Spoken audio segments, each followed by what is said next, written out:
Hello guys, nanasad ko, nagsinamok sa hanginan. So nakatisting na bumuog ka ng tinunuan niya isda with takway. So mo na ni siya karon. Takway ka ng kuan sa gabi gani. So na may nagdalaman si Papa gikan sa bukid. So mo na ni karon nag-request man siya takway pero first time gid na akong pagluto karon nga yung inani. Basta kay ipaibabaw ra din ako, niya ulat man ko kanus ani mohumok. So kaniya naman sila nga panghugas ng nagtinay ng takway so magpatuon na lang gitani. So mauna ni siya karon ana. Butaman ako siya asin, suka, paminta nga powder.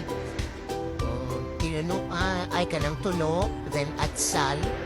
Marag na ulahi akong atsal pero giyon na lang ako kay marag balata mo siya kayo lainan kay ko.